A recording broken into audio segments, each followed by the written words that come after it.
Iniciamos agora o 7º episódio do videocast Saúde e Bem-Estar, transmitido pelo JC Play, o canal do Jornal do Comércio no YouTube. Hoje nós vamos falar sobre os males e os perigos do cigarro eletrônico. E para falar sobre o assunto, nós convidamos 2 médicos. Está aqui comigo a pneumologista infantil Rita Moraes Brito, professora da Universidade de Pernambuco e vice-presidente da SOPEP, a Sociedade de Pediatria de Pernambuco. Boa noite, doutora Rita. Boa noite, é um prazer estar aqui para a gente conversar sobre um tema tão importante e relevante no momento que nós estamos enfrentando. Com certeza.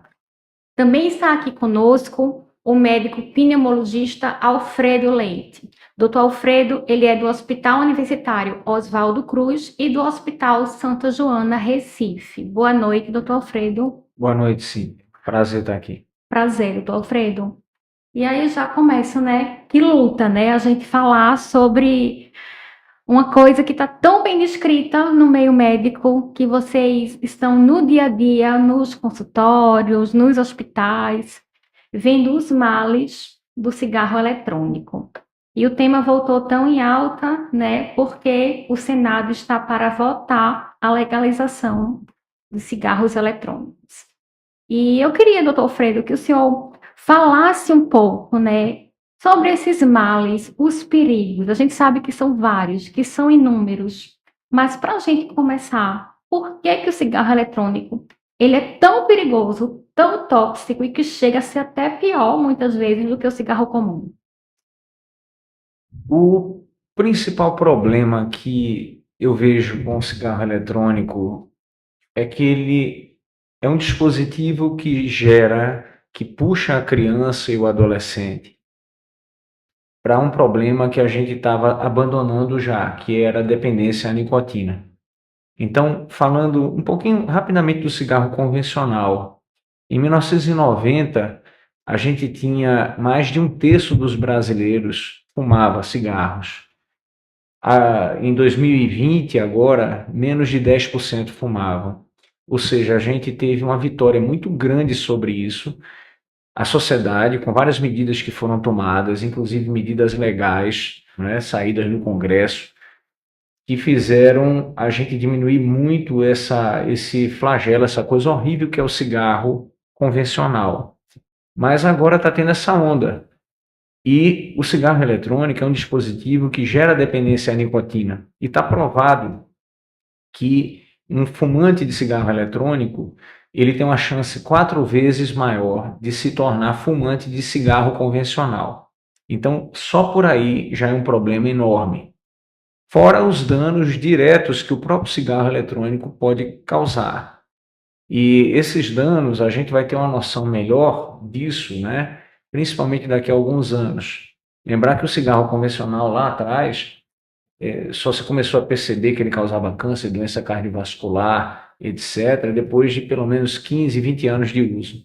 Agora que a gente tem 10 anos de uso do cigarro eletrônico, e essa massificação do uso, esse aumento do uso, quase que certamente a gente vai começar a ver doenças sérias aparecendo daqui a uns anos. É isso. E eu estava até conversando com a doutora Rita antes da gente começar de entrar ao vivo aqui, porque a gente sabe que o tabagismo, né, é uma doença já, uma doença pediátrica, porque o contato aí vem logo nos primeiros anos, e a gente sabe que a indústria vai em cima aí de quem está mais vulnerável. Então, doutora Rita, na pediatria, né, vocês têm visto, quando eu digo vocês, é perto de nós, né, no Recife, no Brasil, a gente tem casos de crianças que chegam ao hospital, que precisam de um tratamento mais intensivo por causa dos efeitos do cigarro eletrônico. E que efeitos são esses que aparecem numa criança que precisa de uma assistência dessa tão imediata? Antes de falar exatamente sobre isso, eu queria pontuar que o cigarro eletrônico, ele hoje tem, aqui no Brasil não, mas se a gente olhar em outros países, a propaganda do cigarro eletrônico, ele busca atingir justamente a faixa etária de adolescentes e adultos jovens. Então, quando a gente faz um comparativo da propaganda do cigarro eletrônico hoje, mostrando pessoas bem-sucedidas, pessoas de muito bem com a vida, pessoas muito atléticas, a gente remonta para a década de 70 e 80, em que era exatamente esse tipo de propaganda que se fazia para o cigarro comum, completamente diferente da propaganda que hoje se tem nas carteiras de cigarro, porque hoje a gente já tem esse conhecimento dos malefícios que o cigarro comum faz. Da mesma forma que o cigarro comum ele causa dano significativo para a criança, desde a vida intrauterina até a chegada na adolescência, o cigarro eletrônico também. Então, da mesma forma que a mãe que utiliza o cigarro eletrônico ela causa prejuízo à formação pulmonar fetal, a estreitamento de via respiratória fetal, passagem dessas substâncias que são extremamente tóxicas, extremamente lesivas. Então, existe no cigarro de nicotina cerca de 4.000 substâncias que são maléficas. E o cigarro eletrônico, ele potencializa o malefício da nicotina. Então, as mesmas complicações e os mesmos malefícios que o cigarro comum ele causa na criança, desde a vida intrauterina, passagem pelo leite materno e na criança pequena, o cigarro eletrônico também. Só que a gente tem um agravante, porque o cigarro comum, ele habitualmente não é consumido facilmente por adolescentes. E o cigarro eletrônico ele é consumido facilmente porque ele é fácil de levar. Então, ele tem alguns formatos que parecem um pendrive, parece uma canetinha. Então, isso é levado no bolso e a criança ou adolescente, ele vai e fuma e você pode ter um comprometimento inflamatório muito intenso do trato respiratório, chegando a ser a principal causa de doença respiratória grave, inclusive com óbito no Reino Unido e nos Estados Unidos. Então, a gente tem sim danos muito significativos do cigarro eletrônico no pulmão, principalmente da criança. E esses efeitos, doutor Alfredo, são reversíveis uma vez apresentado um efeito por causa do cigarro eletrônico? É possível reverter? Porque o que eu escuto também falar é que a velocidade com que o cigarro eletrônico pode causar um mal, né? Enfim, uma toxicidade, pode ser até mais acelerada do que no cigarro comum. Mais uma vez, vamos pensar aqui. 3 meses de uso, 6 meses, pode reverter? Uma vez parou, pode reverter? Olha, dizem que de cabeça de juiz e de bumbum de neném, você nunca sabe o que vai sair. A gente pode dizer a mesma coisa do cigarro eletrônico, porque dentro daquele dispositivo ali se coloca qualquer coisa, e esse é um problema. A maior parte dos dispositivos, eles têm um diluente, que podem ser vários diluentes, e vai ter ou nicotina ou THC, que é o princípio da maconha. Tem se colocado ultimamente, inclusive, substâncias semelhantes à anfetamina. Ou seja, por que é que eu estou falando isso? Para responder a sua pergunta. O dano que o cigarro eletrônico vai causar depende do que tem naquele sachêzinho, naquele dispositivo. Então, por exemplo, aconteceu antes da Covid, pouco antes da Covid, em 2019, um quadro gravíssimo que vitimou muitos americanos, muitos jovens americanos. A gente teve mais de 50 mortes nos Estados Unidos e eles fumaram um cigarro que tinha um diluente lá, à base de vitamina E, que o fabricante de garagem resolveu colocar aquilo para diluir a nicotina e causou mais de 500 internações e mais de 50 mortes por uma lesão pulmonar difusa grave. Isso pode acontecer com essa disseminação de uso de cigarro eletrônico, com essa produção com materiais que não são conhecidos e que são improvisados. A gente pode, de repente, aqui e ali, ter incêndios de doença pulmonar muito grave. Isso é algo que, com o aumento do uso, da frequência de uso, tende a acontecer. Quanto aos males prolongados, né, como você está falando, aquilo que a gente sempre pensa, dano pulmonar, câncer, enfisema, DPOC, doença cardíaca, né? Isso tudo a gente ainda não tem elementos para dizer. Então, porque a gente tem 10 anos e o uso massivo tem 5 anos, né? Lá atrás, com o cigarro comum, começou a se descobrir que causava câncer de pulmão, depois da massificação, depois da Segunda Guerra Mundial. Depois de 20 anos passada a Segunda Guerra Mundial, é que saiu o primeiro papel, o primeiro trabalho mostrando a relação entre o cigarro e o câncer de pulmão. Então, é razoável a gente imaginar que é isso que vai acontecer. Mas essa meninada que está começando a fumar cigarro eletrônico agora, eles vão ser justamente as cobaias que vão ser objeto de estudo daqui a alguns anos para a gente ver os males crônicos que podem acontecer.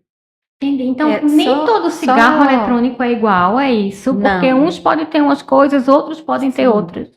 Só complementando, dessas mortes que tiveram lá nos Estados Unidos, a maioria tinha entre 15 e 17 anos. Então, mostrando a força que esse produto tem dentro dessa faixa etária, né? Então, que é bastante consumido em festa, em balada, né? Não sei mais nem se chama balada, mas assim, E tem a nessas questão festas. olfativa também, né? Cheiro. Sim, então né? vai variar, como o Alfredo falou, vai variar, além do conteúdo, o sabor. Então, geralmente tem sabor de morango, de chocolate, de tutti-frutti, porque, na verdade, já que a indústria do cigarro, ela perdeu bastante, então ela precisa procurar outro alvo. E, no caso, o alvo principal são os adolescentes e adultos jovens, né? Uma vez que a principal faixa etária é entre 14 e 26 anos. Então, essa é a maior frequência da população que faz uso do cigarro eletrônico, o que torna isso ainda mais grave, porque você ainda está numa fase muito jovem, iniciando sua fase produtiva, e apesar de a gente não saber quais são os malefícios, mas conhecendo já que o cigarro eletrônico ele potencializa a nicotina, então a gente espera ou a gente pressupõe que os malefícios serão mais precoces do que o que era visto no cigarro comum.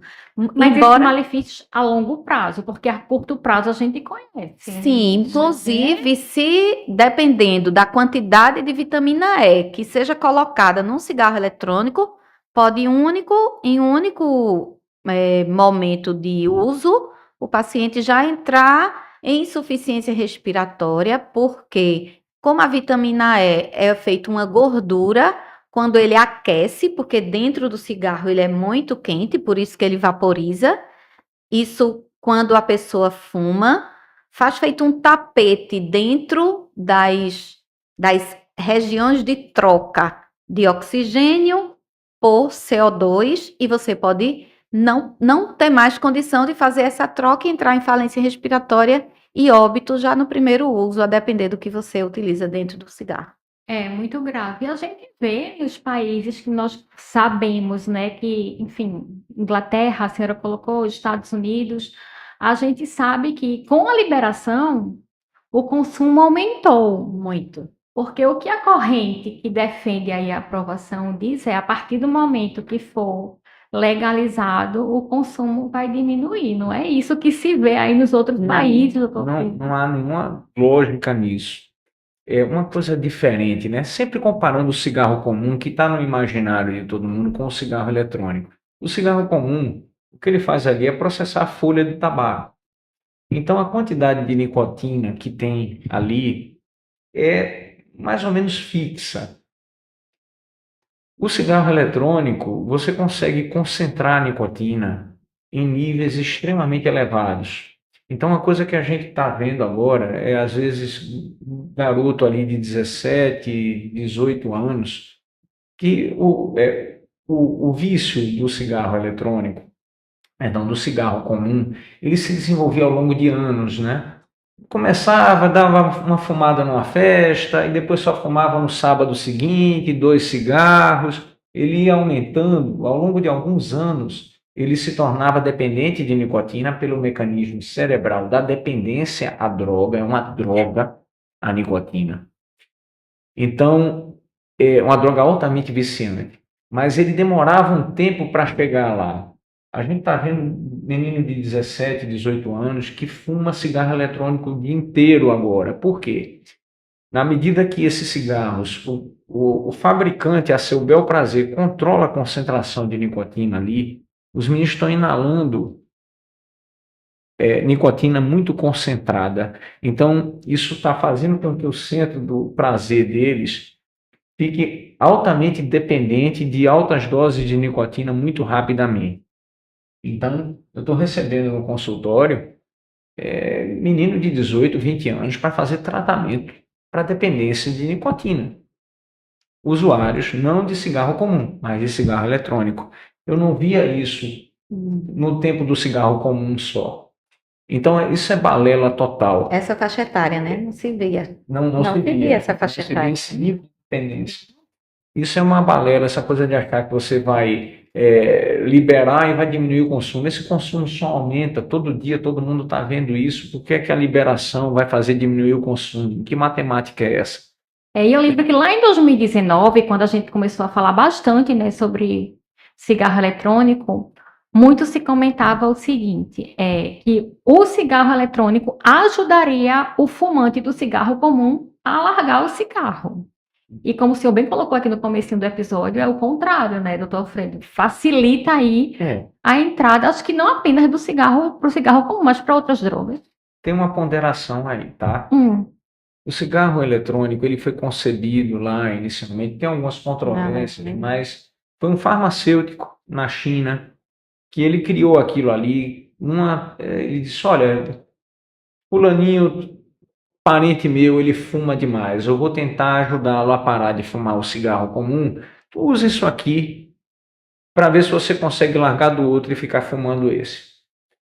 Nos últimos anos, surgiram alguns estudos que, inclusive publicados em revistas médicas importantes, usando o cigarro eletrônico na tentativa de ajudar pessoas a pararem de fumar. E esses estudos compararam o cigarro eletrônico com tratamentos convencionais que a gente usa para ajudar a pessoa a parar de fumar. Adesivo de nicotina e alguns outros tratamentos. Então, mostrou-se que, eu estou falando, os pacientes que foram estudados foram grandes fumantes de 40, 50 anos de idade, que fumam há 20, 30 anos, que queriam parar de fumar e não conseguiram ao longo de vários anos ou décadas. Então, o cigarro eletrônico ajudou essas pessoas a largarem o cigarro comum. Mas a maioria das pessoas continuou fumando cigarro eletrônico. Algumas deixaram no final também o cigarro eletrônico. Então, esses estudos, eles existem. Eles geraram muita grita, muita controvérsia, ainda geram, tá?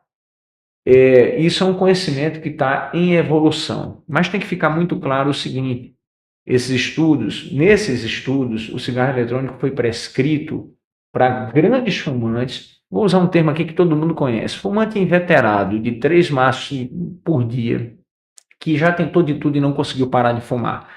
Nós não estamos falando daquele que hoje é o público principal disparado do cigarro eletrônico, que é o adolescente, que nunca fumou cigarro comum, ele está botando o pé no vício, na dependência de nicotina por causa do cigarro eletrônico.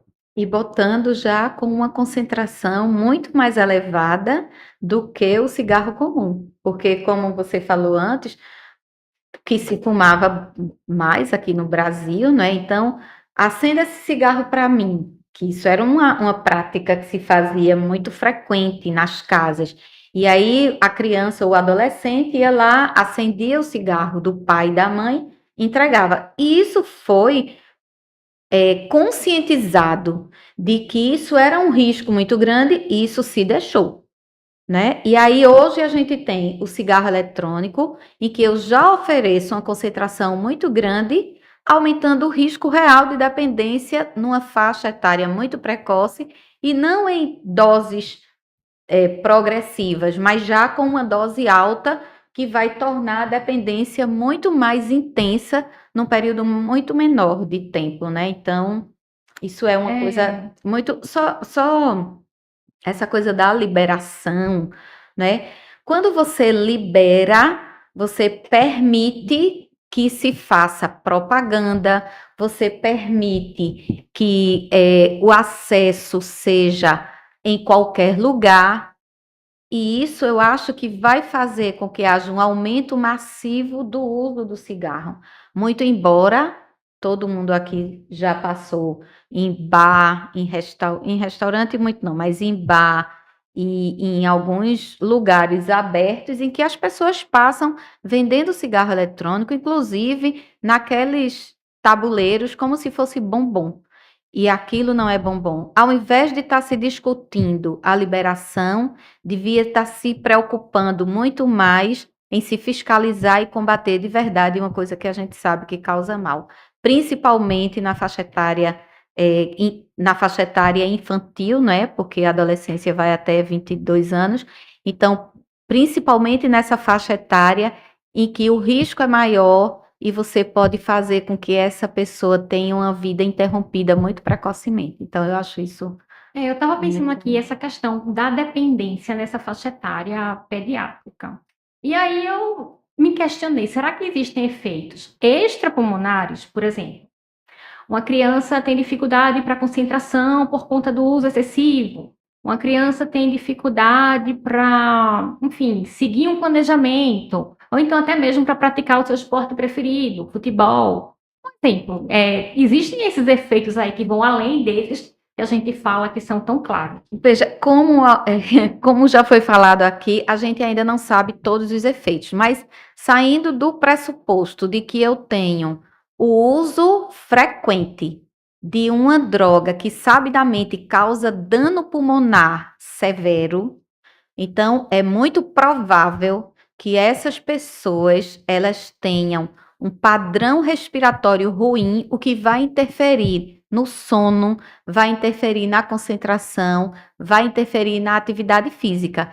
Porque se você olhar a tomografia de um paciente com a injúria pulmonar associada ao cigarro eletrônico, que é o EVALI, você tem um padrão de doença pulmonar obstrutiva crônica e você tem um padrão de doença pulmonar difusa, com importante comprometimento de troca gasosa, levando o paciente a ter hipóxia, a ter comprometimento inclusive do seu crescimento, porque eu não posso ter hipóxia na infância, porque se eu tenho hipóxia na infância, eu tenho um comprometimento sistêmico, eu tenho comprometimento de concentração, eu tenho comprometimento de aprendizado, eu tenho comprometimento do crescimento, da estatura e de peso da criança. Então, o mais provável é que isso seja associado também ao EVALI.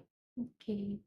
Doutor Alfredo, o senhor colocou, enfim, mais no meio aí do podcast, que já chegou ao seu consultório adolescentes com 18, adultos jovens com 20, mas eu lembro que o senhor já fez uma enquete num grupo aí onde o senhor ministrou uma palestra, que mostrou que crianças, adolescentes numa faixa etária menor aí, já experimentaram. Conta um pouco, e assim, e eu lembrei disso porque eu fiquei bem surpresa, assim, né? Então, a gente sabe aí que tá chegando, se está chegando para esse público tão jovem, é porque o acesso é fácil. Muito fácil. Foram duas situações, né? Primeiro, eu fui convidado a falar na escola da minha filha, que na época tinha 14 anos, porque havia coleguinhas dela de turma que tinham sido vistos fumando, inclusive no banheiro da escola. Aí eu fui lá, conversei, eles perguntaram muito, foi interessante. Mas depois eu fui chamado em outra escola e aí eu fiz uma enquete que era a criança, o adolescente, não precisava se identificar. A gente estava no auditório lá na escola, aí aquelas enquetes eletrônicas, eu fiz algumas perguntas. Uma delas foi: quem de vocês, eu comecei comendo pelas beirinhas, né? Quem de vocês conhece alguém da faixa etária de vocês que usa cigarro eletrônico? Aí foi 70%. E essa faixa lembra que eles etária é? 15 anos. Veja que eles não se identificavam, eles podiam responder à vontade. Segundo ponto, quem de vocês usa cigarro eletrônico regularmente? Aí saíram 10%. Quem de vocês já experimentou? 40% para 50%. E isso se repetiu com uma colega pneumologista que fez em outra escola a mesma enquete, a gente padronizou. É claro que isso não tem um valor científico, mas mostra que a coisa está muito disseminada, muito, e como o Rita estava dizendo, ele esconde num bolso, como um pendrive, é muito fácil você Uma omitir caneta, né? Tem alguns que têm um formato de feito com caneta. canetinha de batom. Agora, uma coisa que eu queria chamar, assim, ressaltar, é justamente isso. O inferno é o limite aí. Por quê? Você pode colocar qualquer coisa nesses cigarros. Dois dados. Aqueles adolescentes, adultos jovens que tiveram aquela lesão pulmonar em 2019, que morreram 50 nos Estados Unidos, mais da metade dos cigarros, os cigarros foram examinados, os vapes, mais da metade continham, além de nicotina, THC, tetrahidrocannabinol, que é o princípio ativo da maconha.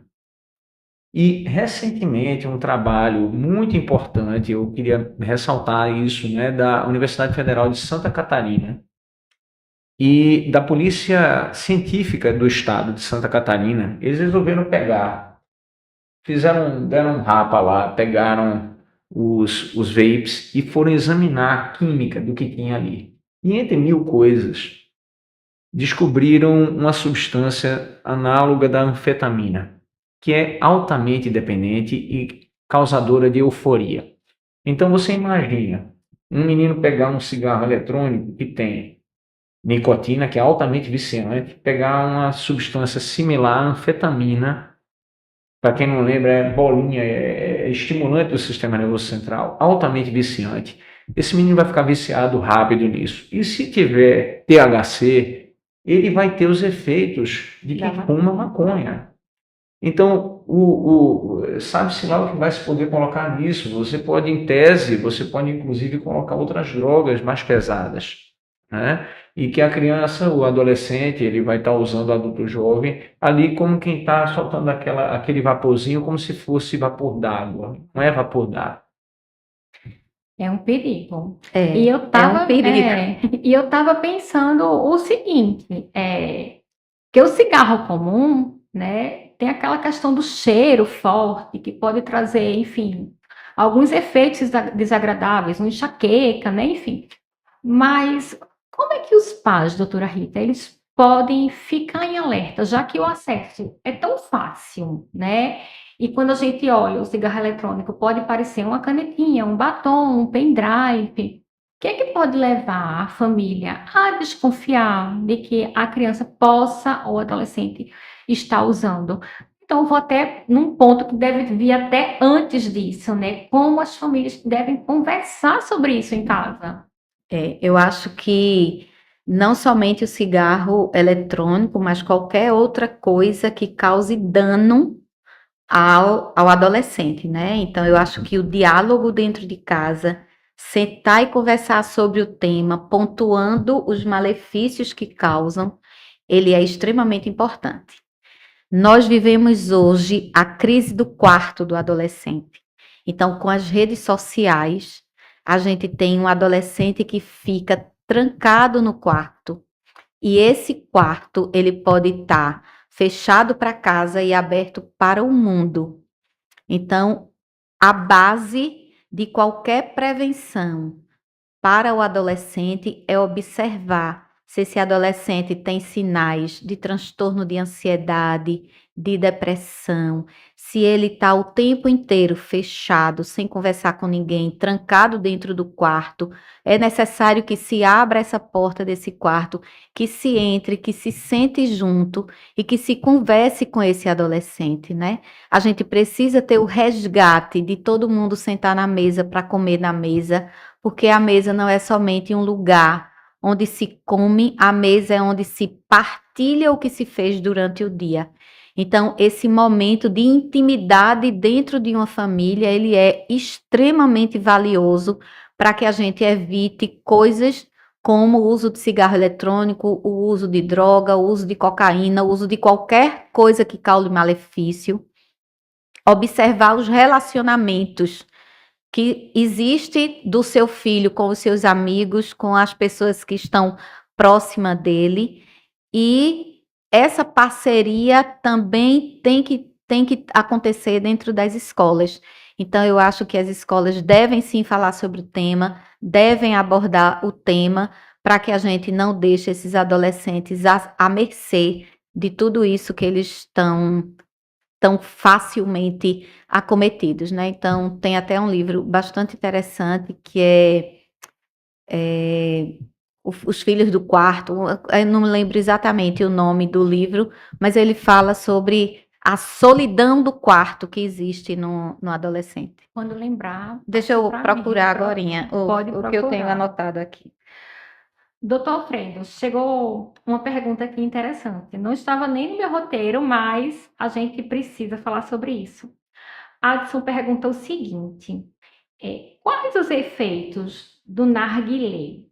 Porque antes aí da gente falar bastante sobre cigarro eletrônico, a gente fazia sempre muitas matérias sobre o narguilé, né? E parece que está aí esquecido, mas continua, faz tanto mal também quanto cigarro comum. O narguilé, né? Aquilo ali é usado como um ritual que ele tem aquele charme, entre aspas, entre muitas aspas, né? De você usar aquele dispositivo, aquele mecanismo, e ali você acaba concentrando uma quantidade de fumaça de tabaco enorme.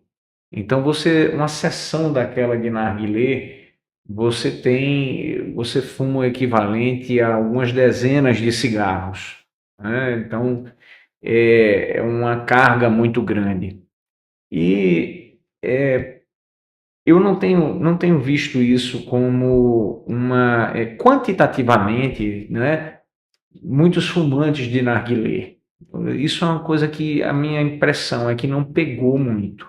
Agora, para aqueles que têm o costume, é horrível. É mais ou menos como o que acontecia com o garçom de boate. Você sabe por que é que proibiram? A primeira coisa que proibiram de uso de cigarro foi em boate, né? Em ambiente fechado. Porque um garçom que passava 8 horas na boate, ele saía de lá como se tivesse fumado 4 carteiras de cigarro. Quantificou-se isso, né? Então é um absurdo. Mas o narguilé é o pior dos mundos. A sorte que a gente tem é que nem de longe está algo tão disseminado quanto o cigarro eletrônico. Sim, pelo menos no Nordeste, né? Mais utilizado na região Sudeste e Sul, mas no Nordeste, não. Felizmente. E era como se fosse assim: vamos sair para um barzinho para fumar um narguilé. O narguilé não é um cigarro eletrônico, mas é tão danoso quanto, né? Então você também absorve uma quantidade muito grande da nicotina. O livro é A Geração do Quarto e é de Hugo Monteiro Diogo, Ferreira. conheço, já entrevistei. Ótimo. Muito, muito bom o livro. Eu recomendo, A inclusive, Geração do Quarto. A Geração do Quarto. Eu recomendo para todos os pais de adolescentes, que vale muito a pena a leitura desse livro. Que bom, que ótimo. Doutor Freire, a gente está também aqui já concluindo aqui nosso episódio. E eu queria que o senhor falasse da experiência aí que o senhor tem visto, que até na praia também se vende o cigarro eletrônico, enfim, à torto, de qualquer jeito, e como se fosse alguma coisa, algo que fizesse... Não foi uma surpresa, né? Eu me lembro do tempo que a transgressão que você via na rua era venda de CD pirata. Você lembra disso, né? Sim. E você estava sentado num bar e pegava um jeito vendendo CD pirata, o policial ali vendo ele e não fazia nada. Era uma contravenção e ninguém ligava. Hoje é o cigarro eletrônico. Eu estava com minha esposa e uns amigos na praia, domingo. Aí um sujeito chegou falando por trás, eu pensei que ele fosse me oferecer caldinho de feijão, mas não. Cigarro eletrônico, vape, cigarro eletrônico vape, um tabuleiro vendendo, como o Rita estava dizendo que ela está se vendo perto de bar, tudo. Isso é aquela letra morta, né? A lei da proibição de produção e comercialização de cigarro eletrônico no Brasil, ela é letra morta, ela não funciona. Ou você, ao invés de é, se brigar para legalizar isso, devia se cumprir essa legislação que existe hoje. Nicotina é droga. Se seu filho está usando cigarro eletrônico, ele está consumindo uma droga altamente viciante. No século XX, morreram cerca de 100 milhões de pessoas por guerras. Morreram mais de 300 milhões de pessoas por causa de cigarro. Então, se a gente não interromper isso, né, não brecar essa sangria agora, daqui a 20 anos a gente vai estar vendo de novo esse problema crescendo e jovens e adultos de meia idade que estão fumando cigarro eletrônico agora provavelmente vão estar morrendo de efeito danoso disso que está acontecendo agora. É isso. E o tratamento, doutora Rita? Porque quando a gente fala do tratamento do tabagismo, a gente sabe que engloba muita coisa. Mas quando eu falo tratamento, é desses casos agudos, repentinos, que chegam nos hospitais, né? Como que a gente Esses pode fazer? pacientes, você tem que, quando você tem um paciente que chega com a lesão aguda, você tem que tratar, primeiro você tem que dar esse diagnóstico, né? Então, muitas vezes, o paciente que tem um dano pulmonar muito importante. Então, você vai ter que tratar como outras condições que estão relacionadas a um dano pulmonar importante. Então, utilização de corticoide inalado, de broncodilatador, mas o tratamento ele é o tratamento habitual, com adesivo para redução do vício da nicotina, na verdade, né? Mas vai depender da extensão da lesão. Muitos desses pacientes vão ter que ser entubados e tratados dentro de unidade de terapia intensiva, a depender da extensão da lesão, do acometimento pulmonar, e como a gente já vê em tantos artigos e tantas coisas, alguns desses pacientes eles vão a óbito, porque nem os dados que a gente vai ter, ou o tratamento dentro da terapia intensiva, vai ser suficiente para reverter aquela insuficiência respiratória. Então, é um paciente que deve ser conduzido com insuficiência respiratória, a depender da extensão da lesão. E pode ser entubado. Sim, pode ser entubado e pode morrer. Olha aí. Esses Então- pacientes que apareceram lá nos Estados Unidos, muitos morreram, né, de doença pulmonar. Insuficiência respiratória. É até curioso que isso aconteceu poucos meses antes de explodir A a Covid. pandemia da Covid. Mas aconteceu comigo de estar vendo pacientes com Covid naquela grande quantidade, e aí quando chega um paciente com um quadro de insuficiência respiratória, um cara de 30 anos, e vamos lá, vamos ver o que é Covid, teste negativo, a gente olhou a tomografia, isso não é Covid, é diferente. Aí vamos conversar com ele, tinha sido cigarro eletrônico em grande quantidade, ele tinha usado cocaína também, então isso confundiu. Então vocês veem que a coisa está no mesmo... Tudo misturado, né? Tá tudo no mesmo patamar, Ele né? fez uma injúria pulmonar importante, teve que ficar internado vários dias com um corticóide endoseado, né? Então, enfim, a gente não É um quer, paciente grave. a gente não quer que isso vire uma rotina, né? Chegou mais uma pergunta aqui. Eu ia finalizar, mas eu acho que vale a pena aqui a gente entrar aqui nessa questão. A fumaça do cigarro eletrônico, e aí entra a questão do fumante passivo. A fumaça do cigarro eletrônico também é prejudicial para quem está próximo, do mesmo jeito que o cigarro, enfim, tradicional, convencional, é a pergunta de Amanda. Está sendo motivo de estudos também agora, né? A fumaça do cigarro comum, o termo é esse, é fumaça, né? Aquilo é resultado de combustão. Então, aquilo é uma matéria particulada. Então, aquilo faz mal para o fumante passivo, para quem está em volta. O vape, aí você puxa até para o nome, aquilo é um vapor, é diferente, não é uma matéria particulada. Então, há dúvidas sobre o grau de dano que você pode ter ao fumante passivo de vape, de cigarro eletrônico. Então, isso a gente ainda não tem muitos elementos, mas já tem alguns indícios de que sim. E esses indícios já estão sendo suficientes para se começar a pensar em proibir o consumo do vape em ambientes fechados. E aí, assim, eu acho uma maldade você opta por não fumar, ou uma criança pequenininha e o adulto que tem poder de decisão sobre sua própria vida, ele expõe aquelas pessoas que estão no seu entorno a um dano que pode ser bastante severo e fatal, né? Então, independente de se ter estudo que já comprova, a orientação é não fazer uso, né? Em nenhum lugar, nem sozinho, trancado no banheiro, que é muitas vezes como o adolescente consome, né? Já existem 3 gerações de cigarro eletrônico, né? Nós estamos na 3ª geração do cigarro eletrônico, ou seja, é uma coisa que está evoluindo para o mal, no meu entendimento. Então, o ideal é não fazer uso em nenhum lugar.